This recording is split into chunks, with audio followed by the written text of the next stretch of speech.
حضور اکرم صلی اللہ علیہ وسلم اور جنات کے واقعات۔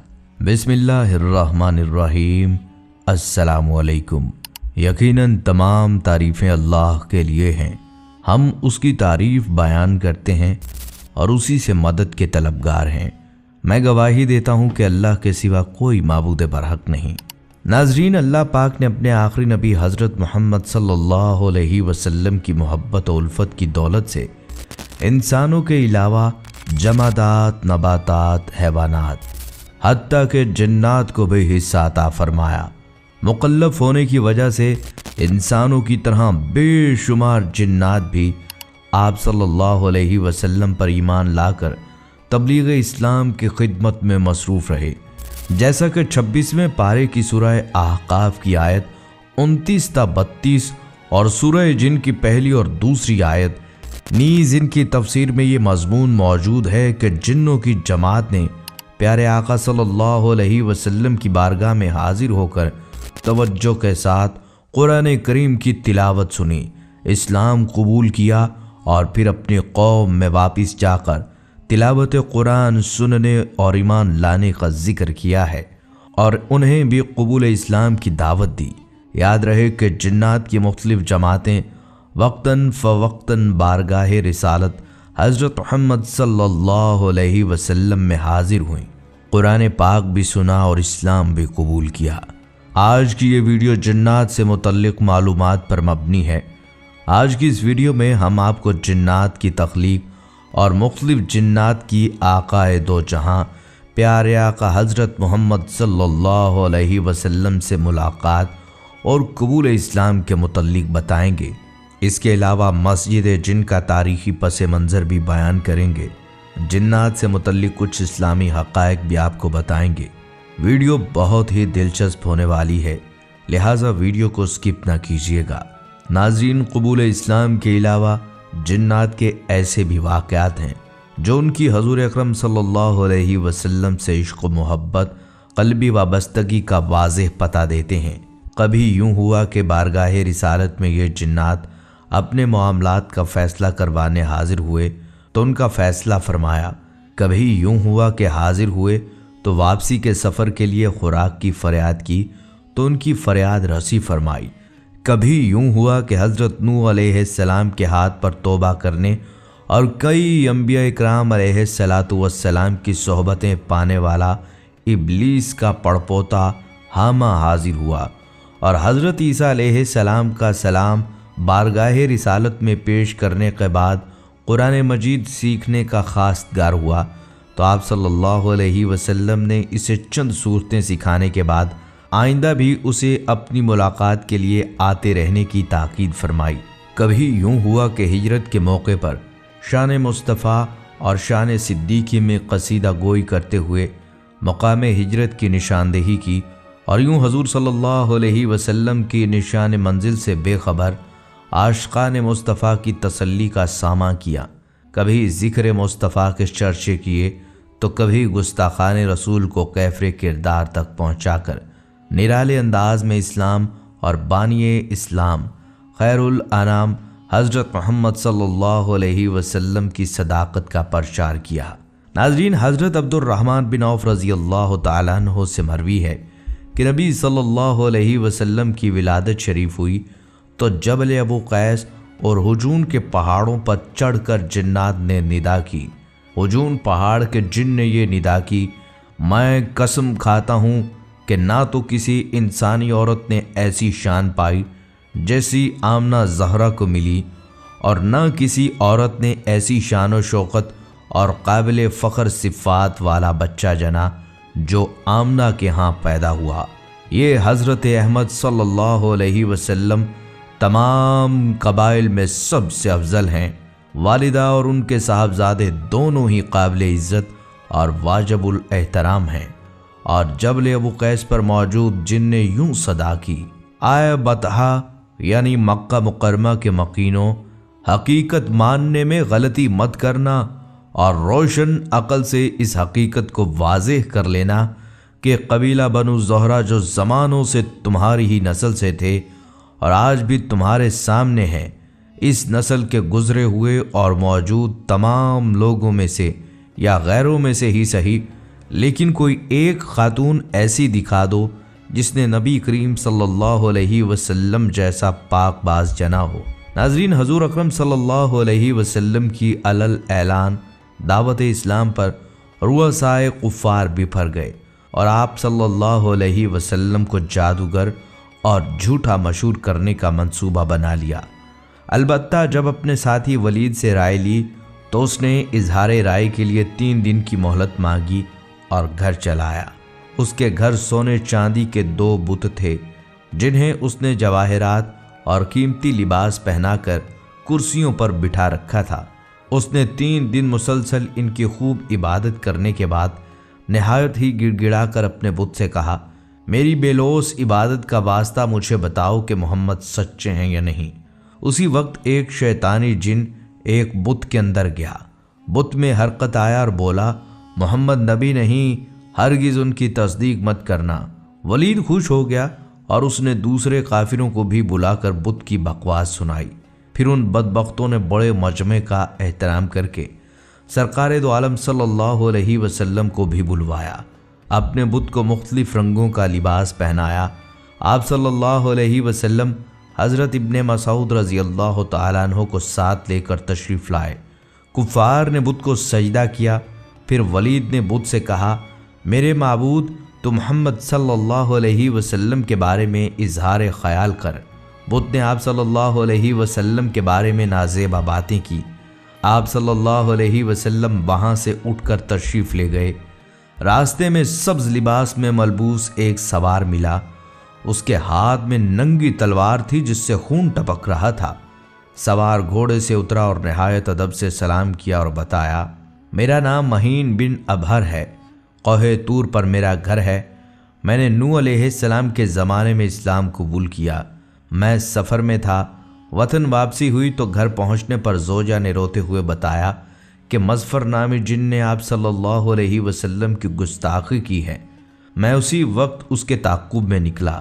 صفا و مروہ کے درمیان وہ مجھے مل ہی گیا۔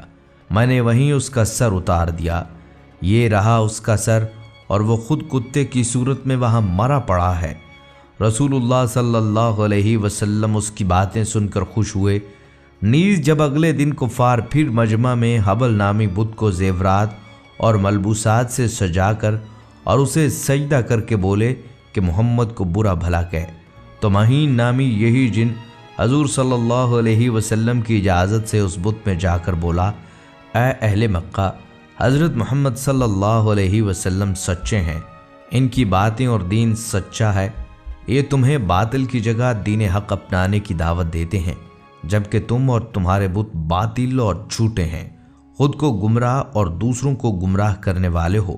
اگر تم محمد عربی پر ایمان لا کر ان کی تصدیق نہ کرو تو روز قیامت دوزخ تمہاری دائمی ٹھکانہ ہوگا۔ لہٰذا حضرت محمد صلی اللہ علیہ وسلم پر ایمان لے آؤ، جو اللہ کے رسول اور خلق کے خدا میں سب سے افضل ہیں۔ اپنے ہی بت سے یہ باتیں سن کر ایک طرف تو کفار آگ بگولا ہو گئے، بلکہ ابو جہل نے اسے اٹھا کر زمین پر پٹخ دیا اور پھر اسے نذر آتش کر دیا، جبکہ دوسری طرف آپ صلی اللہ علیہ وسلم نہایت خوش ہوئے اور آپ نے اس جن کا نام عبداللہ رکھ دیا۔ ناظرین، جنات کے قرآن سننے اور ایمان لانے کا احادیث صحیحہ میں اس طرح ذکر آیا ہے کہ رسول اللہ صلی اللہ علیہ وسلم کی بعثت کے وقت جب جنات کو آسمانی خبریں سننے سے روک دیا گیا تو آپ صلی اللہ علیہ وسلم کی نبوت اور بعثت کے بعد جو جن آسمانی خبریں سننے کے لیے اوپر جاتا تو اس پر شہاب ثاقب پھینک کر دفع کر دیا جانے لگا۔ جنات میں اس بات کا تذکرہ ہوا کہ اس کا سبب معلوم کرنا چاہیے کہ کون سا نیا واقعہ دنیا میں ہوا ہے جس کی وجہ سے جنات کو آسمانی خبروں سے روک دیا گیا ہے۔ جنات کے مختلف گروہ دنیا کے مختلف خطوں میں اس کی تحقیقات کے لیے پھیل گئے۔ ان کا ایک گروہ حجاز کی طرف بھی پہنچا۔ اس روز آپ صلی اللہ علیہ وسلم اپنے چند صحابہ کے ساتھ مقام بطن نخلہ میں تشریف فرما تھے اور سوق عکاظ کی طرف جانے کا قصد تھا۔ عرب کے لوگ تجارتی اور معاشرتی امور کے لیے مختلف مقامات پر خاص ایام میں بازار لگایا کرتے تھے، جس میں ہر خطے کے لوگ جمع ہوتے، دکانیں لگتیں اور اجتماعات اور جلسے ہوتے تھے، جیسے ہمارے زمانے میں اسی طرح کی نمائشیں جا بجا ہوتی ہیں۔ انہی میں سے ایک بازار مقام اوقاز میں لگتا تھا۔ رسول اللہ صلی اللہ علیہ وسلم غالباً دعوت و تبلیغ اسلام کے لیے تشریف لے جا رہے تھے۔ اس مقام بطن نخلہ میں آپ صلی اللہ علیہ وسلم صبح کی نماز پڑھا رہے تھے کہ وہ جنات یہاں پہنچے۔ قرآن مجید سن کر کہنے لگے کہ بس وہ نئی بات یہی ہے جو ہمارے اور آسمانی خبروں کے درمیان حائل ہوئی ہے۔ ایک روایت میں ہے کہ وہ جنات جب یہاں آئے تو باہم کہنے لگے کہ خاموش ہو کر قرآن سنو۔ جب آپ صلی اللہ علیہ وسلم نماز سے فارغ ہوئے تو اسلام کی حقانیت پر یقین و ایمان لا کر اپنی قوم کے پاس واپس آ گئے اور ان کو اس واقعے کے اصلی سبب کی اور اس کی خبر دی کہ ہم مسلمان ہو گئے، تم کو بھی چاہیے کہ ایمان لے آؤ۔ مگر رسول اللہ صلی اللہ علیہ وسلم کو ان جنات کے آنے جانے اور قرآن سن کر ایمان لے آنے کی خبر نہیں ہوئی، یہاں تک کہ وہ سورہ جن کا نزول ہوا جس میں آپ کو اس واقعے کی خبر دی گئی۔ ایک اور روایت میں ہے کہ یہ جنات مقام نسبین کے رہنے والے تھے اور کل 9 یا بعض روایات کے مطابق 7 تھے۔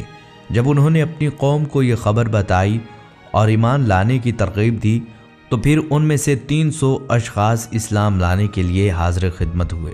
اللہ تعالیٰ نے اس واقعے کی اطلاع اپنے رسول صلی اللہ علیہ وسلم کو دی۔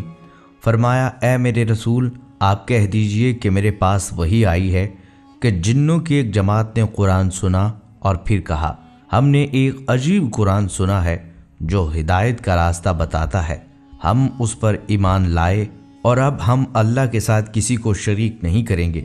ہمارے رب کی عظمت بہت عالی شان ہے، اس کی کوئی بیوی ہے نہ اولاد۔ ہمارے بعض بے وقوف اللہ کے بارے میں افترا پردازی کرتے تھے اور ہم یہ خیال کرتے تھے کہ انسان اور جن اللہ پر جھوٹ نہیں بولتے، اور انسانوں میں سے بعض جنات کی پناہ پکڑتے تھے۔ اس سے جنات کا غرور اور سرکشی اور زیادہ بڑھ جاتی تھی، اور انسانوں کا بھی یہی اعتقاد تھا، جیسا کہ اے جنات تمہارا اعتقاد تھا کہ اللہ کسی کو معبوس نہیں کرے گا، اور ہم نے آسمان کو ٹٹولا تو اسے مضبوط چوکیدار اور سخت شعلوں سے بھرا ہوا پایا، اور ہم آسمان میں خبریں سننے کے لیے بیٹھا کرتے تھے، لیکن اب کوئی سننا چاہتا ہے تو اپنے لیے تیز شعلے پاتا ہے۔ معلوم نہیں کہ اہل زمین کے ساتھ برائی مقصود ہے یا بھلائی۔ ہم میں سے بعض نیک ہیں اور بعض اور طرح کے ہیں، ہمارے کئی طرح کے مذاہب ہیں، اور ہم نے یقین کر لیا ہے کہ زمین میں اللہ کو ہرگز نہیں ہرا سکتے، نہ بھاگ کر اسے تھکا سکتے ہیں۔ ہم نے ہدایت کی کتاب سنی، ہم اس پر ایمان لائے، اور جو شخص بھی اپنے رب پر ایمان لائے اسے نہ کسی نقصان کا خوف ہے اور نہ ظلم کا۔ ہم میں سے بعض مسلم ہیں اور بعض نافرمان، جو مسلم ہیں وہ سیدھے راستے پر چل رہے ہیں، اور جو نافرمان ہیں وہ دوزخ کا ایندھن ہیں۔ ناظرین، جنات کی جماعت نے جہاں اسلام قبول کیا تھا اس جگہ ایک مسجد تعمیر کی گئی جسے مسجد جن کہا جاتا ہے، جو آج بھی موجود ہے۔ جنت المولا کے قبرستان کے قریب واقع مسجد الجن کو سعودی عرب کے شہر مکہ مکرمہ کی قدیم ترین اور اہم ترین مساجد میں ایک سمجھا جاتا ہے۔ مسجد جن یا مسجد الجن اس جگہ پر واقع ہے جہاں نبی صلی اللہ علیہ وسلم نے حضرت عبداللہ بن مسعود رضی اللہ تعالیٰ عنہ کے لیے ایک لکیر کھینچی تھی، جو اس سفر میں آپ کے ساتھ تھے، جہاں اللہ سبحانہ تعالیٰ نے آپ کو حکم دیا تھا کہ آپ صلی اللہ علیہ وسلم جنات کے لیے قرآن پاک کی چند آیات پڑھیں۔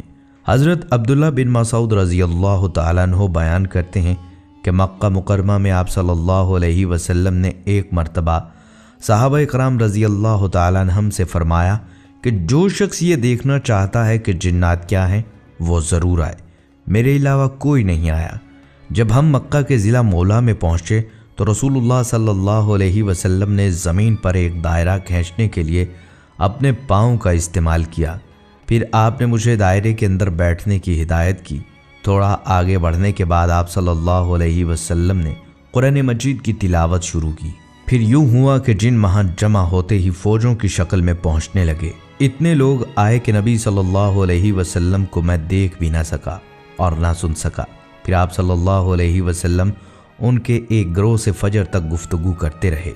ایک اور جگہ حضرت عبداللہ بن مسعود رضی اللہ تعالیٰ عنہ سے روایت ہے کہ رسول اللہ صلی اللہ علیہ وسلم نے فرمایا، میرے پاس جنوں میں سے ایک پکارنے والا آیا، میں اس کے ساتھ گیا اور اس کو قرآن پڑھ کر سنایا۔ وہ مزید بیان کرتے ہیں کہ رسول اللہ صلی اللہ علیہ وسلم انہیں لے گئے اور انہیں ان کے نقش قدم اور آگ کے نشانات دکھائے۔ انہوں نے اس سے رزق طلب کیا اور اس نے اللہ سبحانہ تعالیٰ سے دعا کی تھی اور ان سے کہا تھا تمہاری ہر وہ ہڈی ہوگی جس پر اللہ کا نام لیا جائے گا، جب یہ آپ کے ہاتھ میں آ جائے گا تو اس پر کافی گوشت ہوگا اور تمام قطرے آپ کے جانوروں کی خوراک ہیں۔ پھر رسول اللہ صلی اللہ علیہ وسلم نے فرمایا، ان ہڈیوں اور گوبر کو قضائے حاجت کے بعد اپنے آپ کو صاف کرنے کے لیے استعمال نہ کرو، کیونکہ یہ تمہارے بھائیوں کی خوراک ہیں۔ بحوالہ صحیح مسلم۔ اس واقعے کے بعد نبی صلی اللہ علیہ وسلم نے جنات کے سردار سے ملاقات کی اور ان کی بیعت اور ان کے قبول اسلام کو قبول کیا۔ یہ واقعہ قرآن پاک کی سورۃ الجن میں بھی مرکوز ہے، جس کا تذکرہ ہم ویڈیو کے پہلے حصے میں کر چکے ہیں۔ مسجد الجن کو بیعت کی مسجد بھی کہا جاتا ہے، کیونکہ اس مقام پر تعمیر کی گئی تھی جہاں جنات نے اپنے آپ کو پیغمبر اکرم صلی اللہ علیہ وسلم سے بیعت کیا تھا اور اسلام کی تعلیمات کو قبول کیا تھا۔ آج کے دوران حج کا موسم اور عمرہ دنیا بھر سے مسلمان مسجد الجن کو دیکھنے آتے ہیں۔ خیال یہ کیا جاتا ہے کہ مسجد الجن اصل میں 1700 میں ایک زیر زمین مسجد کے طور پر تعمیر کی گئی تھی تاکہ اس تاریخی واقعہ اور جگہ کو نشان زد کیا جا سکے، جہاں پیغمبر اسلام صلی اللہ علیہ وسلم کی قرآن پاک کی تلاوت کے نتیجے میں روحانی مخلوقات جنوں نے اسلام قبول کیا۔ حالانکہ اس بات کا کوئی ثبوت نہیں ہے کہ مسجد الجن خود انسانوں یا جنوں نے تعمیر کی تھی۔ اس کے بعد یہ خیال کیا جاتا ہے کہ یہ پوری عمر میں ایک سے زیادہ بار مناسب طریقے سے بحال کیا گیا تھا، تاہم آخری تزئین و آرائش شاہ فہد بن عبدالعزیز کے دور میں کی گئی تھی۔ تعمیراتی ڈھانچے کو مزید جدید اور زاویہ دار ڈھانچے میں تبدیل کرنے کے لیے حال ہی میں مسجد الجن کے ڈھانچے میں ایک مینار کا اضافہ کیا گیا۔ آج مسجد الجن میں تمام جدید سہولیات موجود ہیں، بشمول وضو، پانی، اسٹیشن، ایئر کنڈیشنر، داخلہ، پنکھے اور نمازی قالین۔ اگرچہ بہت کشادہ نہیں ہیں، مسجد الجن میں نماز پڑھنے کا ایک وسیع علاقہ ہے جہاں مقامی لوگ آتے ہیں اور دن میں 5 وقت نماز ادا کرتے ہیں۔ نبی صلی اللہ علیہ وسلم کے طائف سے وادی نخلہ تک کے سفر کے بارے میں بعض روایات کی بنیاد پر یہ خیال کیا جاتا ہے کہ آدھی رات کو کالی تاریکی میں تنہا واپسی پر آپ صلی اللہ علیہ وسلم نے یہ فیصلہ کیا کہ آپ صلی اللہ علیہ وسلم نے کچھ آیات پڑھی تھیں۔ قرآن پاک بلند آواز میں اس پر یمن سے آنے والے ایک جن کی توجہ مبذول ہوئی، جو رک گیا اور اطمینان سے قرآن پاک کی تلاوت سنتا رہا۔ کہا جاتا ہے کہ جنوں نے بعد میں اسلام قبول کیا اور ایک مسلمان اسلام کے ماننے والے کی حیثیت سے پوری دنیا میں منتشر ہو گئے۔ اس کے لیے انسانوں کی طرح جنات کو بھی مسجد میں نماز پڑھنے کے مساوی حقوق دیے گئے۔ اسی لیے یہ خیال کیا جاتا ہے کہ پاکیزہ جن مسجد کے اندر نماز پڑھنے کے لیے انسانوں یا کسی اور مخلوق کا روپ دھار لیتے ہیں۔ ناظرین، روایات حدیث میں لیلۃ الجن کا واقعہ مذکور ہے۔ اس میں عبداللہ ابن مسعود آپ صلی اللہ علیہ وسلم کے ساتھ تھے۔ اس سے واضح طور پر معلوم ہو جاتا ہے کہ آپ صلی اللہ علیہ وسلم جنات کو تبلیغ و دعوت کے لیے مکہ مکرمہ کے قریب ایک جنگل میں تشریف لے گئے تھے اور انہیں آپ صلی اللہ علیہ وسلم نے قرآن کریم پڑھ کر سنایا تھا اور ان کے سوالات کے جوابات بھی دیے تھے۔ علامہ خفاجی کہتے ہیں، احادیث معتبرہ سے ثابت ہوتا ہے کہ جنات کے وفود آپ صلی اللہ علیہ وسلم کی خدمت میں 6 مرتبہ حاضر ہوئے۔ یقیناً جنات سے آپ صلی اللہ علیہ وسلم کی گفتگو بھی ہوئی اور آپ صلی اللہ علیہ وسلم نے انہیں قرآن کریم بھی سنایا۔